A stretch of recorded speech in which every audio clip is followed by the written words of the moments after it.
minute, Jack. This is a friendly celebration. I don't much like the way you celebrate. Don't worry about it. Yeah. Okay, we got a red button going, so we're recording. And good afternoon, everybody. This is 4 Men in America. And we're coming to you. All of us are in Arizona right now.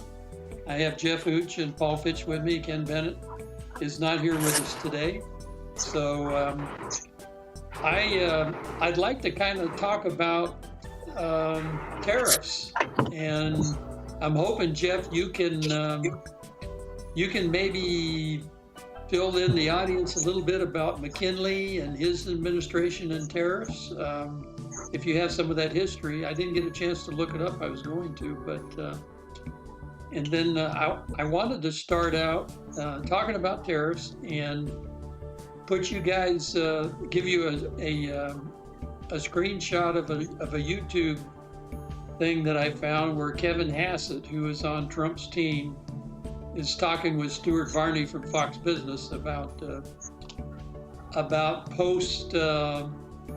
pausing the tariffs for 90 days. There's all kinds of stories in the mainstream media about why Trump paused the tariffs for 90 days.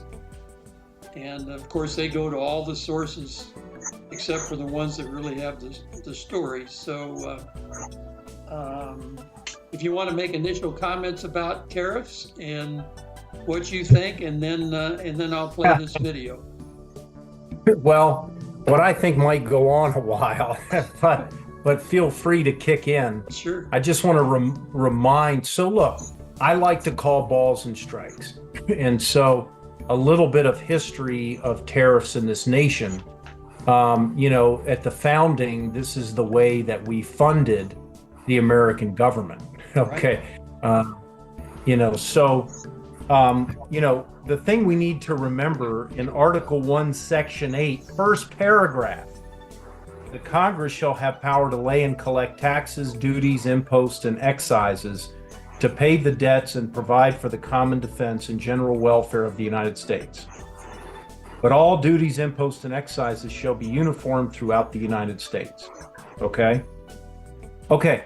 Now, look, I could go into this forever, but this is really important, this first sentence.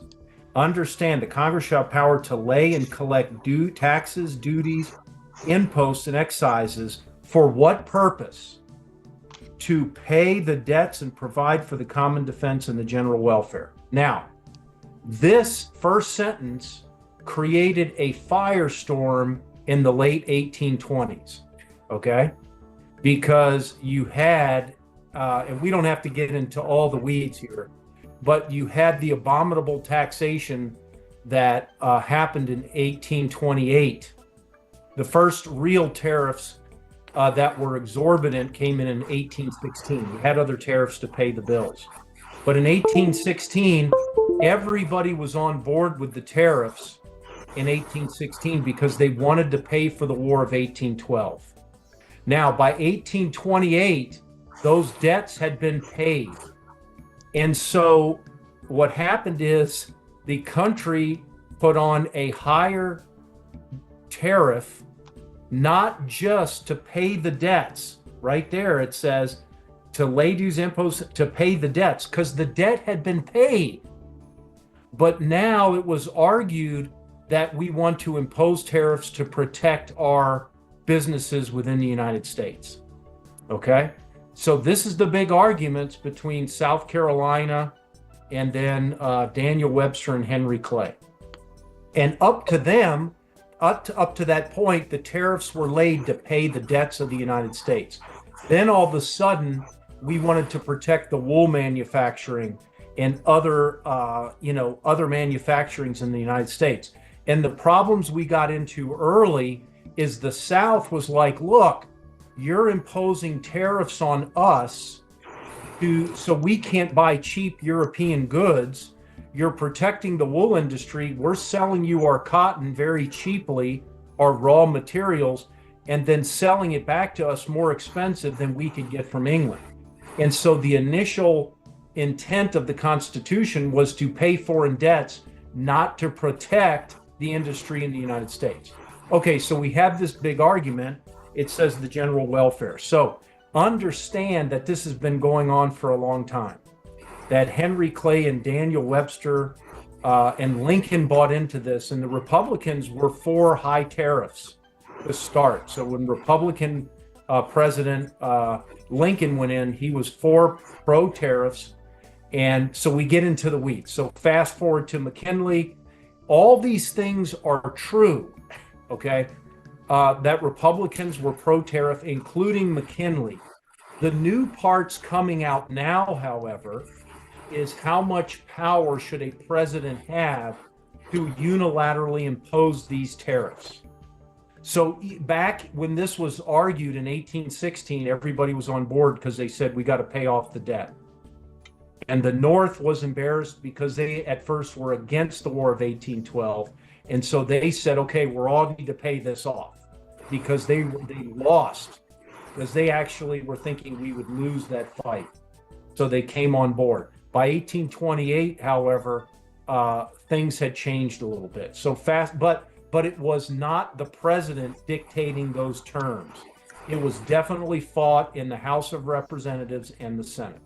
So I think that's really important. And even under the McKinley administration, yes, he was pro-tariff, but not as sweeping as we're seeing today. And he didn't take the powers that President Trump is taking right now to unilaterally do what he's doing. And so, look, I'm a Pat Buchananist. Does anybody remember Pat Buchanan? Oh, yeah. Oh, yeah. Back in the 90s. And I think he passed away recently, but I love Pat Buchanan because I love to study history. And so he kicked back when none of the other Republicans were kicking back about free trade. Pat Buchanan said, look what happened to England in World War I. They had free trade with all their former colonies or existing colonies at the time. And they almost starved to death because of free trade, because they weren't being self-sufficient in producing what they needed. And Pat Buchanan was one of the first of the modern conservative era to really hold tight of history and say, look, I love free trade and it does make nations wealthy, but we have to be careful that we don't throw the baby out with the bathwater. And what he was meaning by that is being selective in tariffs so we don't lose our self-sufficiency, manufacturing base, and defense industry. And so I really liked what he was saying there based on history.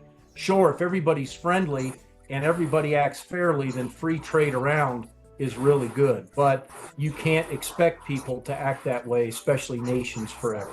Okay, so Don, is this kind of okay of where I'm headed here? No, that's great. Yeah, keep going. Give a little background. So yeah. The thing is look, two things can be true at once, okay? Or more than two things. I'll get into the other. In COVID situation, the governors abused their emergency powers to impose on us draconian measures by an executive. And it was not good. It was bad, okay? And we just kind of went along with it as fine. Okay, the same thing here. I can like what Trump is doing as far as tariffs go if he has an exit strategy. But at the same time, I can also question his constitutional authority to do so. Okay, so he does have emergency powers, but we've seen governors and presidents abuse those emergency powers, and because the legislation passed, okay, it kind of gives ambiguous, the statutes are ambiguous and doesn't necessarily limit the president's power to do these things, that executives in all branches will go out and do them. So since you asked, I'm going to continue on, Don. If you look at the conservatives I respect, we have people in all camps here. You have people like, I wrote Thomas Sowell is saying, wow, we don't want to do this. And Thomas Sowell is not a dumb guy. He's in his 90s. He's one of the brightest living Americans. Yeah. You have Ben Shapiro that are saying, whoa, the horses. Then you have on the other side people I like and respect and listen to, like Mark Levin and Tucker Carlson, saying, give it to them. This has been a long time coming. But to be honest, I think the guy who gets it the most correct of people that I listen to and respect is Victor Davis Hanson. I think he's right down the middle. And what he is saying is, look, the American people can understand reciprocal trade and can understand that, look, if Taiwan, or let's say Vietnam is imposing a 20% tariff on this, that we ought to do the same. And that should be the first round. And going a bridge too far of trying to right all the wrongs of trade imbalances or this, that, or the other could be an impossibility at first and could tank the markets.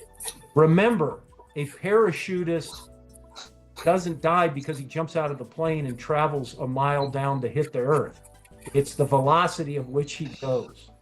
And so I do believe Trump is right that he can negotiate this much better than a Congress. But we also have to remember that George Washington said that just because you're in an existential crisis, that to abuse the Constitution and exceed its powers for convenience sake, and I'm paraphrasing it is the downfall of nations. So we have to be very careful of how we're doing it, because if we give this same gun to the Democrats when they come back in power, hopefully not for 50 years, if they're still doing the things that they're doing, we have to, what's good for the baby, good for the goose is good for the gander. Yeah. And so these are the kind of things we need to think about. Victor Davis Hanson, it has it kind of right down the middle. I do think with the way Trump is doing these, I do think eventually the Supreme Court is going to knock it down. That's my opinion. I could be wrong. Or the Supreme Court could come back and say, because the statutes passed by the legislative branch are so poor and horrible, tighten up your act, legislative branch, even though it's clear in Article 1, Section 8, first sentence, that you have the power, you've completely abdicated that power to the president. Okay, great background, Jeff. So, Paul, any comments? Yeah, I got a couple. First of all, I just love being on this program because Jeff just fills my brain with good stuff. I really enjoy that. Yeah, he's a scholar. But the thing that I want to grow up and be like Jeff. One of the things that I've been pushing on here is the art of the deal. Trump comes out. I wrote this to the Avow group the other day. I said, Trump comes into a negotiation. He goes to your house and he says, I'm going to take your house, your wife, and your kids. And you say, the hell you are. You're not going to do that. And after a negotiation, you drive Trump to the airport, which is all he really wanted, and you pay for the gas because you thought you beat him because you got to keep your house, your wife, and your kids. And so I don't know how much of what President Trump says and what he deep down in the back of his head is going on as a true strategy. Is it tariffs, or is it beating people into line with fear?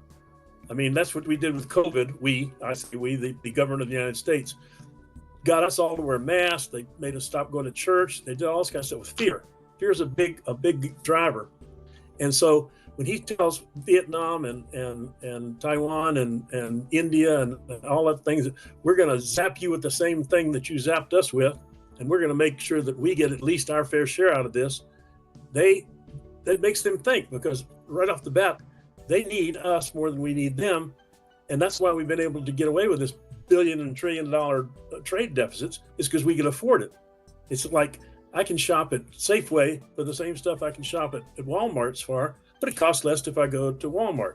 It's just that Safeway has a prestige brand, if you will, and I can afford to pay for it. When you can't afford to pay for it, you go to Walmart.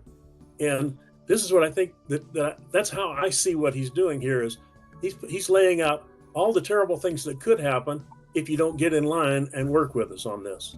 And the United States provides so much stuff to the rest of the world, and they've become so dependent on it. I used to work at Motorola, and we sold a lot of stuff through what were called FMS, foreign military sales. Yep. The foreign military sales were very interesting in that I would go and sell them a Motorola product. They would buy it from us. They would send the bill to the United States, and the government would pay the bill. And so Motorola got some business. The other country got the product or the goods that they wanted at no cost, effectively, and everybody was happy. The government got to spend some money, and we pleased an ally. So I'm kind of a wait and see guy with Trump to see where he's going with this before I come down on him or praise him to the skies. I think he has a longer range plan than just throwing some tariffs out there. That's my thought. Paul, let me comment too. Look, I'm one who does think that reciprocal trade and fair trade is the way we need to go, and it's very difficult to say what that is for like China, because even if they have tariffs and we have the same tariffs that they do on our goods and vice versa, it's still not fair because we can't buy up their land. We can't go in there and do all the things that they can do here over there. So it's very difficult. So it is hard to measure. However, just because you have a trade deficit with a foreign country does not mean that is a bad thing. And this has been pointed out by many great, economists on the right, and Ben Shapiro brought this up recently, but Milton Friedman talked on it, Thomas Sowell talked on it, that, if you go to your Safeway or Albertsons or Walmart, you have a trade deficit with them. Does it mean it's bad? No, it does not, because you're getting the goods and services you want out of that. And for some of these poor countries, there is no possibility of us having equal trade. They don't have the money to buy the goods that we have. But it doesn't necessarily mean it is a negative thing. Look at our trade deficit with Canada. I mean, the only reason we have a trade deficit with Canada is because we're so stupid, and I mean that, not just ignorant, stupid, with our energy policy that we have to import $1 billion worth of their oil and gas, And so is that a bad thing? We could solve the trade deficit by not importing any of their oil and gas products, but we need to, and it benefits us right now. So, all these trade deficits are not just these foreign nations issues. A lot of it's internal. And secondly, it's not always bad if you have an equal tariff. Let's say we get that ironed out with Vietnam, to be able to get some goods and services from them, and maybe we are buying some more things from them than they are to us. I'm not saying it's perfect, but we don't live in a perfect world, and there's no possible way that we're going to balance out all the trade deficits throughout the world. We can balance out and have reciprocal tariffs, but we cannot. I do not think it's possible without hurting ourselves more than we need to. So you talked about Go ahead, Paul. Well, I was just going to say, you talked about things like I forget what they call them, non-financial non-monetary, non-monetary trade barriers. Yeah. Like China can buy our land, but we can't buy theirs, and that sort of thing. But you also have the I lost my train there. The idea of dumping, where foreign governments subsidize products and then sell them over here at a lower price than our people can build them and sell them, because we don't get the subsidies that the government does. So that's where tariffs can be used to balance that out and to prevent the dumping. Yeah, Trump's first term, that was aluminum. They were dumping aluminum into the country and steel, and so he went to work trying to get that fixed. So, well, I mean, both of you guys are. I mean, thanks for the background, Jeff, and your comments, Paul, and your comments, Jeff. I know that I think Trump's main objective with Canada and Mexico is to stop the fentanyl, the influx of fentanyl. You know, he wants them, he's threatening them with tariffs. And like you said, you know, he always starts out at 100%, you know, the maximum amount to scare people and to get their attention. And then they come back down and reach some point where they might have an agreement. But he's trying to get fentanyl from coming across the Canadian border, and the same thing with Mexico. And so he's using tariff in that case. In the other cases of the other countries, let me see if I can play this video for you, and I hope the volume's okay. Last time I started a video, you guys couldn't hear it. So if you can hear it, just give me a thumbs up, okay? And I'll keep it going. Okay. And I'll start it here in a sec. So hold on.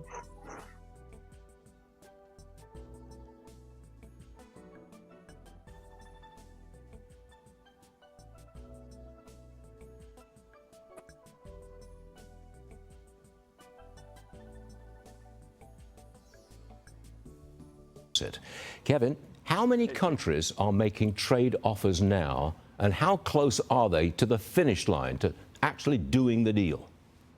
Well, the phones are ringing off the hook, as President Trump has said, and I called over to Jameson Greer at USTR, who tells me that there have actually been specific offers with material gains for American workers of about 15 countries. It's actually probably could have changed since we started talking. And so the bottom line is that the president's approach to hit people with a hard opening offer and then to wind it back if they're showing that they're really going to do things that are better for American workers is working like as good as it could possibly be hoped for. And that's why markets are celebrating. The other thing that we're celebrating in the White House today is the inflation number. Sure. You know, one of the things that everybody's been talking about ever since, you know, I came in with the president on the 20th of January is how there's going to be all this inflation because of the president's trade policy. Well, actually, it's going the other way. We had a decline in the price level, a reduction in inflation. And the reason is mostly a lot of it is global energy. And the global energy reduction is something that's clearly part of our drill, baby, drill policy. Because what happens, right, is if you have a well now and you think that we're going to be drilling like crazy next year, then you know prices next year are going to be lower. So you sell more today. And it's really clearly the data that that's what's happening. Let me go back to trade and tariffs. China, Sure. look, I think China's isolated, and I think they're vulnerable. What leverage do we have with them? Oh, well, I mean, there's enormous amount of leverage with China right now. If you think about the massive trade deficit that we have with them, then with the tariffs that we're imposing, then what's happening now is that there are container ships filled with products that were made in China that are sitting in some port over in the Pacific wondering what they're going to do. And meanwhile, while those ships are stuck because of the tariffs, then the Chinese factories are going to have to shut down. And so it's a very, very difficult situation for the Chinese economy, which is already in some financial corners on the ropes. And so I would guess that the Chinese see this and recognize that maybe they need to stop, messing around, doing all the things that they've been doing, not only just in the economic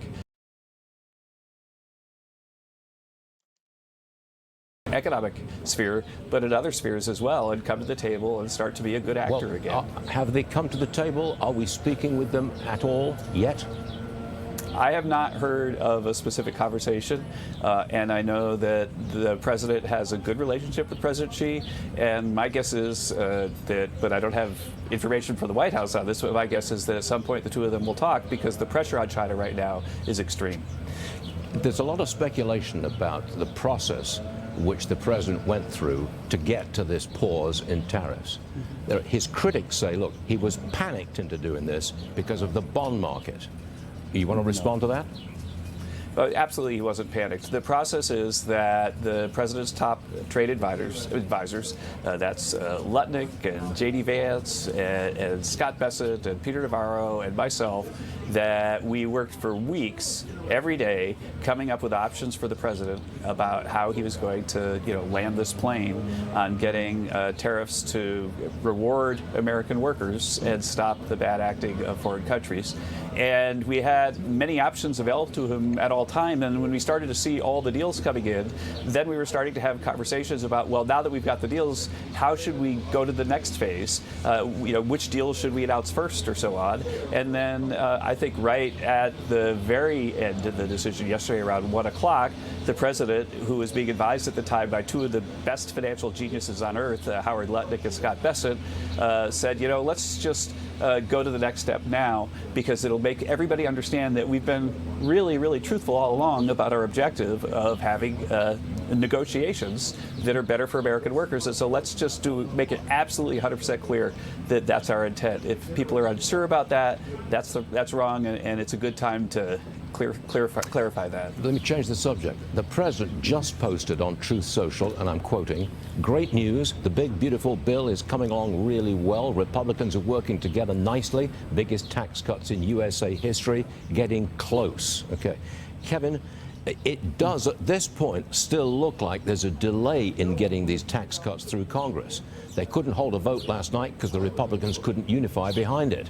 Now, if there's a delay, that's not going to help the economy, and the markets won't like it. Right. There's not going to be a delay.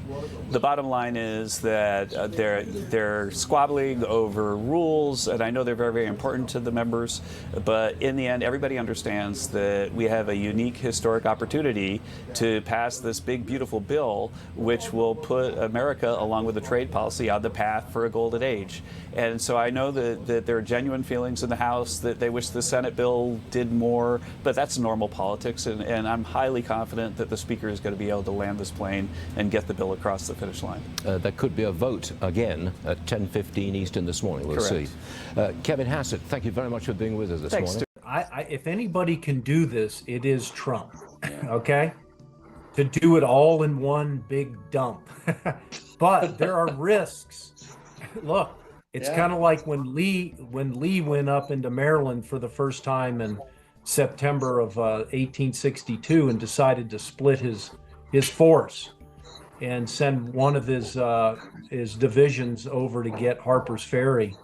And look, when the Battle of Antietam happened and McClellan got his plans, and the North should have ended the war right then. It was he had literally had 20 minutes, and his whole force would have been routed just in time. So you take the risk, you take chances.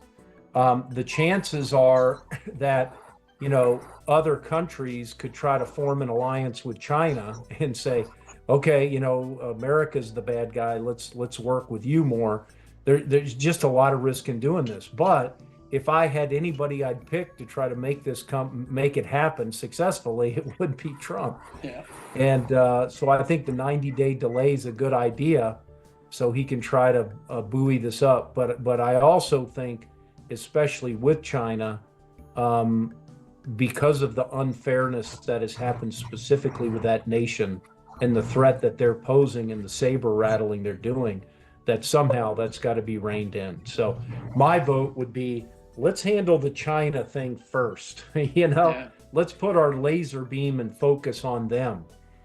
But I also agree with you, Don, that Mexico, especially, and Canada secondarily, letting the fentanyl and not taking that as a big deal, but mostly from the Mexican side, to be honest.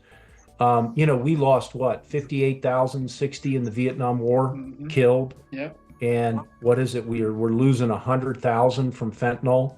And if that's not an undeclared war, I don't know what is. Yeah, exactly. Yeah, and I think that's why they declared, the cartels as terrorist organizations. So well, as they should be labeled, and it's a long time coming. I actually think, with that many deaths, it shouldn't be just declaring them. Look, we had the global war on terror, right? Why can't we declare serious business? Yeah. Declare through Congress a war on international drug lords. Declare war on terrorism, but specifically hone in on the cartels. Sure. Yeah, we could. And I hope they're working on that. Did you guys see the Tom Homan speech to the Arizona legislature he gave the other day? I did No. not. It was 2 days ago. Tom Homan got up, yeah, and he spoke to the Arizona legislature in a joint session to Congress and the House. I sent out a message from Shauna Bullock that she had the link to that video. So I watched him when he was on. And he said, I promise you that President Trump is going to wipe the cartels off the face of the earth in the next 2 years. So hopefully that means getting Congress to declare war on them. Well, but I think they need to. Oh yeah, absolutely. Stop. Congress needs to stop abdicating their authority. Yeah. And lead for once. Yeah. These people do not understand history. Go look what Thaddeus Stevens did. And I'm not saying I agreed with everything he did, but we have the tail wagging the dog, and the president is not supposed to be the end all be all. Right. Let's have some leadership. Yeah. We're playing catch up with what's supposed to be the most powerful branch of the federal government. Well, I think the good news is on that subject is that I sent you guys just today where they passed the bill to rein in the judges. That passed. Yes. That passed, and I mean that's a big step for them. That shows some leadership on their part. And, It does. For some reason, 2 Republicans voted against it, which I don't have a clue why that happened. But anyway, they got it passed, and now we'll see what kind of leadership Thune provides in the Senate. But those are the things. Well, I think what that legislation does, and I have not read the whole thing, but I believe, Don and Paul, it doesn't limit the federal judges from having national injunctions, but it does prohibit the party bringing the suit from shopping to which federal judge would take it. It limits that if it happened in this area, you got to take that federal judge. And I think what it also does, Jeff, my understanding is that it has to be a 3-judge panel, not a single judge. Okay, well that's good. I did not know that. That's what I understand, but I have not read the bill itself, and I think that's well. That means it's more of an appellate court. Yeah. Jurisdiction then. That's what Darrell Issa put in the bill. So, but I'll research that a little bit. We'll go back and look at it. So, but Congress. You're right. Congress has got to step up and take the stuff in their hands. They've got this. I mean, the budget stuff is all on Congress's head, and the Senate has come up with their proposal, and that passed in the House this week. So now they've got to get together and codify all that. So and one of the things in the Trump video, I don't know if you watched him in the Oval Office. I think it was today or yesterday. It might have been yesterday. He stressed over and over how all of his executive orders need to be codified in the House, in good legislation. For him. Every time he signed one, he says, "And this needs to be, put into a bill in the House." So he's gotten that message now, and he understands it much better. Yeah, 8 years ago, I did a political cartoon. I have a guy that draws them for me where it's Trump in a speedboat with his hair flying back, and then there's a long line in Congress on the ropes, him pulling, and they're just like, ready to fall off, but they just can't hold on and keep up. Yeah. And that's not supposed to be the way it is. Yeah. Certainly the executive power is supposed to execute, but let's have a little bit more leadership. And I do like Darrell Issa's, and we talked about this a month ago or more, that this is what needed to be done. And so that's really good. And it is hard to keep up with the executive branch. So let's hear your guys' predictions now. Where you think we're going now with you covered it a little bit in your comments, but where are we going now with tariffs? Where do you think this is going to lead? End result. Are we going to get a lot of deals? Are we going to settle this? Are we going to settle it with China? Are we going to get just a few deals and some of the countries are going to resist? The EU is in a bad spot because they can't make enemies of the United States. The EU they're backed into a corner now. They've really put themselves in a poor position. And when I talk about the EU, you know, the funny thing, a lot of people don't understand the EU is a government on top of a government. It's an elected government over the elected governments. And how they ever came up with that deal, I don't know, because I can't imagine having my own government, my country, and then have another group over them that's unelected, that's running and making decisions for me, you know. But that's what it is. Well, they tried to model it after us, but it's not quite working like that. Yeah, not quite. You know. Yeah. So where are we going with? I'll let Paul go first. Yeah, go ahead, Paul. I took up the beginning. Well, I'm optimistic. I think that the president, I think that he has a plan. I think that the plan he has is still kind of hidden, if you will. And the press, of course, the press and the media and everybody else is trashing it at every chance they get because it doesn't work well for the people who are protected by the status quo. Yeah. And I have a feeling that he's going to work it out. Now, we still have an issue in the Senate. The House, I think, Johnson, he's not as strong as Gingrich, for instance, or something like that. But he seems to be able to put the coalitions together and to keep the voters, except for these two today, working on his side. He's still got Murkowski and Collins and Murphy, and anyway, you got all those people who are going to go sideways. But I just got a feeling that he's got a master plan because he's been working on this for 4 years. Yeah. You know, he had his detractors and his lawsuits and the national records and all that, the FBI. But I think he's also had time to kind of think about how he was going to run the government for 4 years if he got reelected. And I believe he's got a plan, and I think it's executing. And I think if he can just keep the Republicans together, his plan will work and we'll come out better for it. That's my prediction. And I know a prediction and a hope are not a plan, but that's what I got. Good. Okay, Jeff. Paul, I think that's pretty good. Yeah. Yeah. And knowing Trump is not an ideologue, I think is a really good thing because, you know, on the left, even if they're wrong, what they do is double down. I mean, you know, they're not smart enough to figure out that men shouldn't be in women's sports. And instead of coming back and saying, we were wrong, that's a dumb idea, there are biological differences, they just double down. Yeah. But Trump is a deal maker and he's practical and he's pragmatic. And so I think what he's going to do is he comes out with the big sledgehammer and wants to let everybody know he's the big bear in the forest. And then he's going to start to work with the other animals in the forest around him. The other thing I like about what Trump is doing is if you listen to his advisors, they are on all sides of what's going on. You have some that want to go way crazy one way, and you have some like Elon Musk, who also I think is for free trade and fair trade, but he's not for trying to make up for pains of the past. You know, Trump did say, you know, with the Europeans that it's not enough just to make it fair. We've got to make up for back damages. And I think historically that's a huge mistake.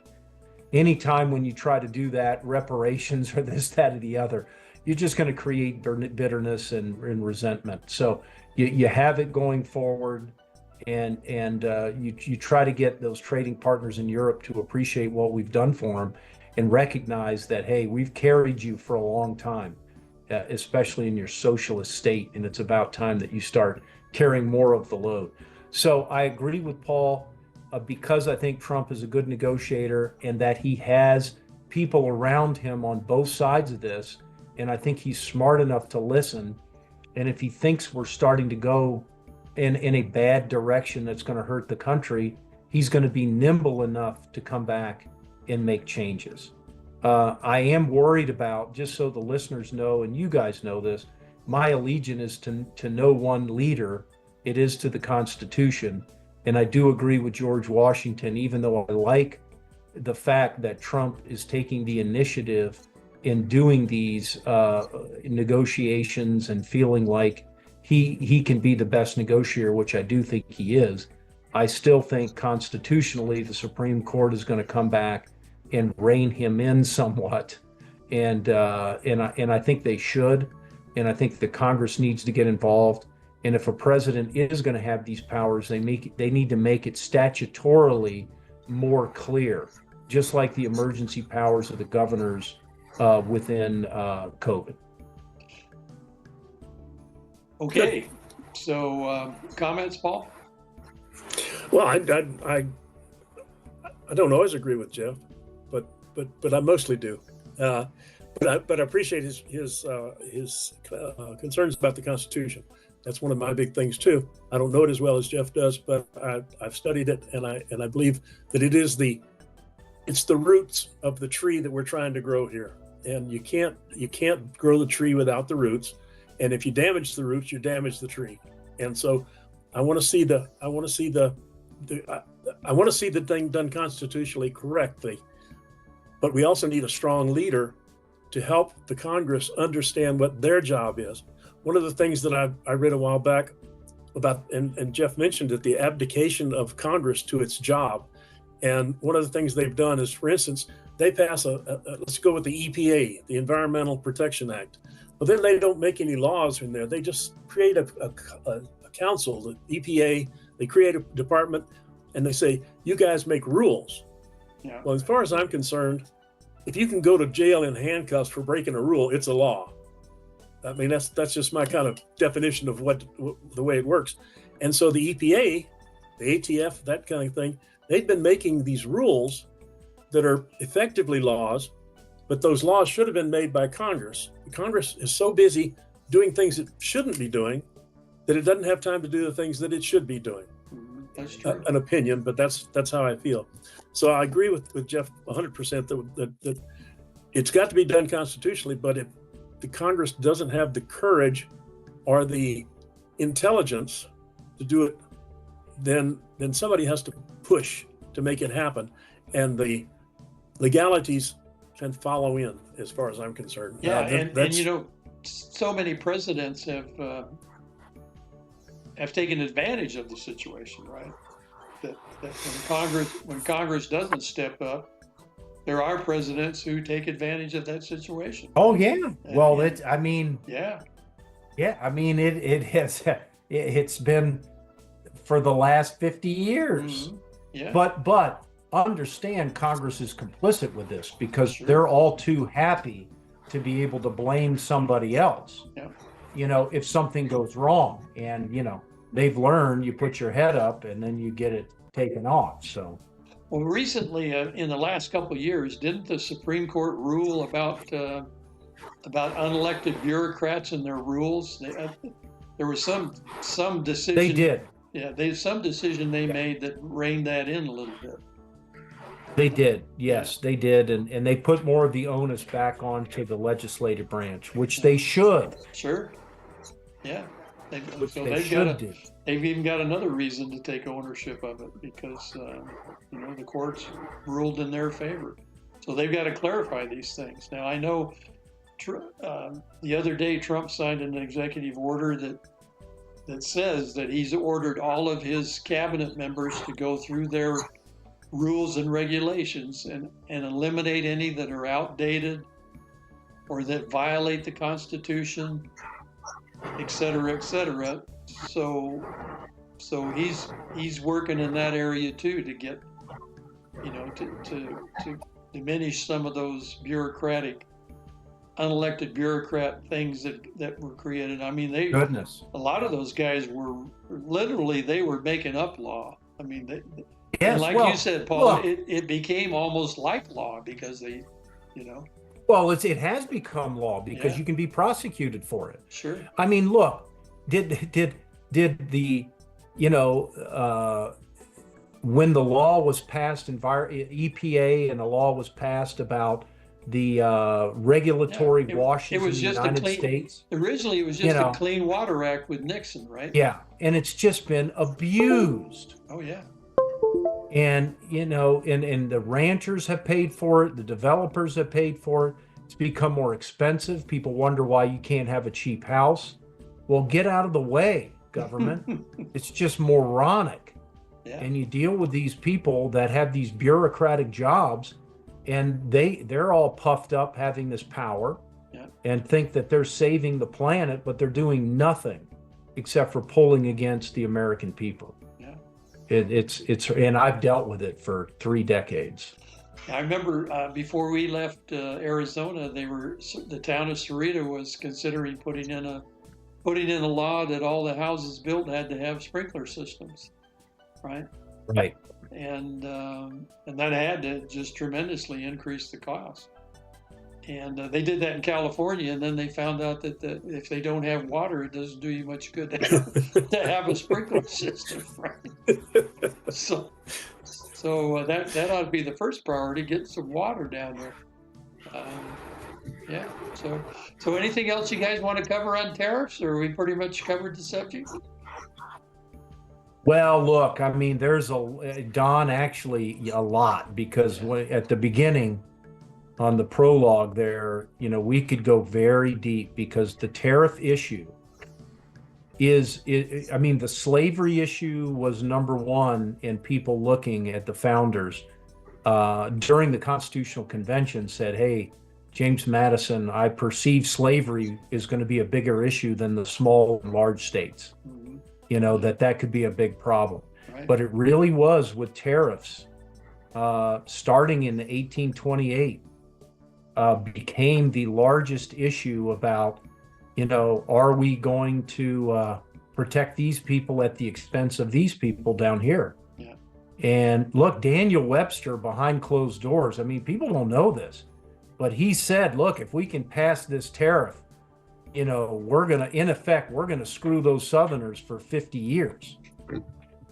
Yeah. And it happened. Yeah. And so we just have to understand our history, know what the benefits of them, and and where they can trip us up.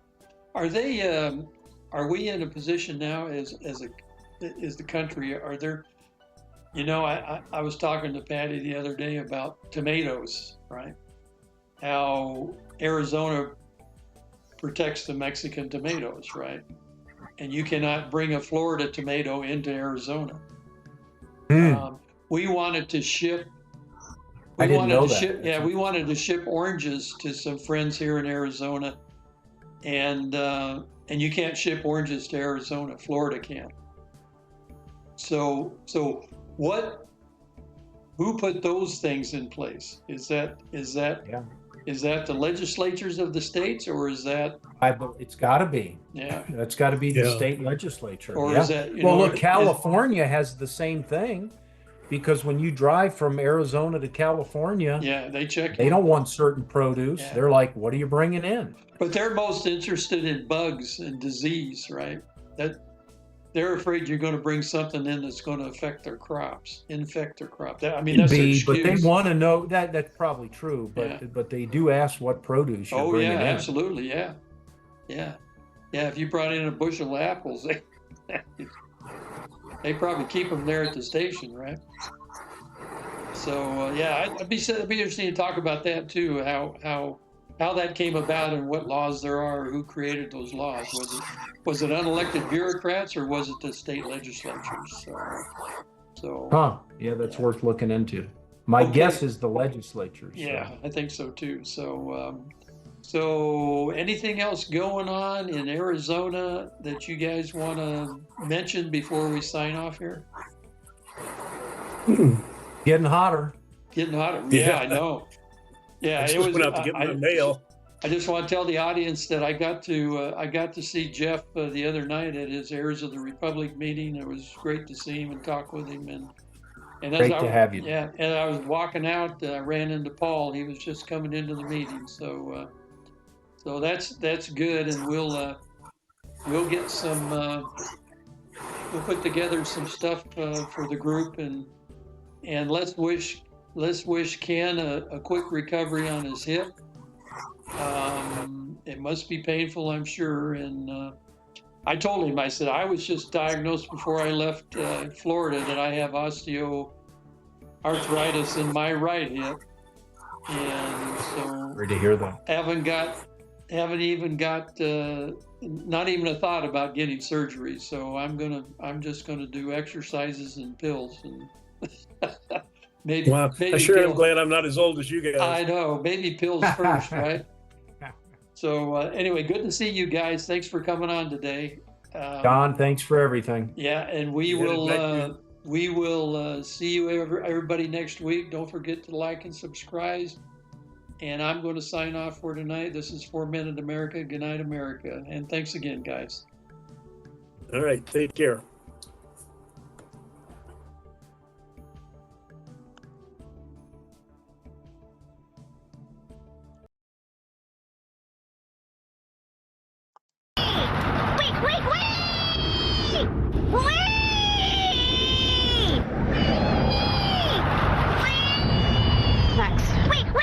Maxwell, Yeah?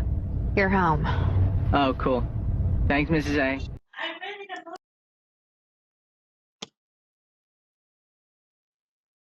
If you want to change the world, start off by making your bed.